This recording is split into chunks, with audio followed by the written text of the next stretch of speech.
And நீங்க இப்ப ரீசெண்டா போன இந்த தாய்லாந்து ட்ரிப், கேலண்டைன்ஸ் ட்ரிப் வந்துட்டு எல்லா கேர்ள்ஸ் மத்தியிலயும் ஒரே ஒரே ஃபன் அப்படின்ற மாதிரி இருந்தது.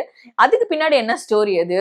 ஏன்னா லைக் கேர்ள்ஸா நீங்க எல்லாம் சேர்ந்து போனது அப்படின்றதெல்லாம் பார்க்கும்போது நல்லா சடனா பிளான் பண்ண கேர்ள்ஸ் ட்ரிப் தான் அது. லைக் ரொம்ப மாசமா பிளான் பண்ணி, லைக் மலேசியாலாம் வந்து நான் ரொம்ப பிளான் பண்ணி அப்படி போனதான். பட் தாய்லாந்து அப்படி இல்லை, சடனா we got plan, like why don't we அப்படின்றா. இந்த கேலண்டைன்ஸ் வந்து அது தானா டேட் அமைஞ்சது அப்படி, லைக் பிளான்ஸ் எல்லாம் கிடையாது. Like girls trip was a plan, but அந்த February 14 வந்து அது தானா அந்த டேட்டுக்குள்ளார வந்தது. ஓகே.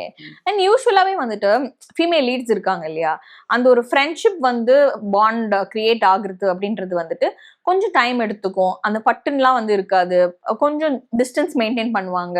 அப்படின்னு இருக்கும்போது உங்களுக்கு எப்படி வந்து சக லைக் ஆர்டிஸ்டே வந்துட்டு ஃப்ரெண்ட்ஸா எப்படி அமைஞ்சாங்க? சொன்ன மாதிரி எனக்குமே வந்துட்டு இந்த 1-on-1 ஃபர்ஸ்ட் டைம் மீட்ல பண்ணும்போது, like even they maybe female or male அப்படின்றது வந்து எனக்கு ஒரு ஒரு ஒன் வீக் ஆகும் அந்த பர்சன் கூட கனெக்ட் ஆகிறதுக்கு.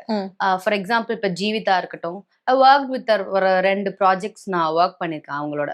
ஃபர்ஸ்ட் ப்ராஜெக்ட் இப்படி யூஸ்வலா ஹாய் பாய் நல்லா இருக்கீங்களா, லைக் மறுபடியும் மீட் பண்ணும் போது ஐ காட் ஜுவல், எனக்கு ஒரு வைப் கனெக்ட் ஆகும், அவங்களுக்கு ஒரு வைப் கனெக்ட் ஆகும். என்னோட வைபான பர்சன் தான் ஜீவிதா. ஹீமா பிந்து வந்து எனக்கு இப்ப இந்த ட்ரிப் மூலியமா தான் தெரியும், I did know her. But அவங்களும் அவங்க இப்ப ஜீவியை விட லைக் ஈக்குவல் வைப்ல கனெக்ட் ஆயிருக்காங்க. ஸோ அந்த மாதிரி தான். ஓகே. அண்ட் நிறைய பேர் வந்து உங்களையும் ஜீவிதாவையும் பார்க்கிறதுக்கு ட்வின்ஸ் மாதிரி இருக்காங்க. ஈவன் தாய்லாந்துலயே like you both are twin sisters அப்படின்லாம் கேட்டிருக்காங்க நிறைய பேரு. ஓகே, இல்ல இல்ல அப்படி பெரிய ஃப்ரெண்ட்ஸ் அப்படி சொன்னோம். அப்படியேதான் போயிடுச்சு. இந்த மாதிரி ஃபர்ஸ்ட் யாராவது கேட்டிருப்பாங்க இல்லையா? இங்க யாரும் கேட்கல, லைக் அங்கதான் நிறைய பேர் நீங்க சிஸ்டர்ஸா அப்படின்னு கேட்டாங்க. Okay, nice.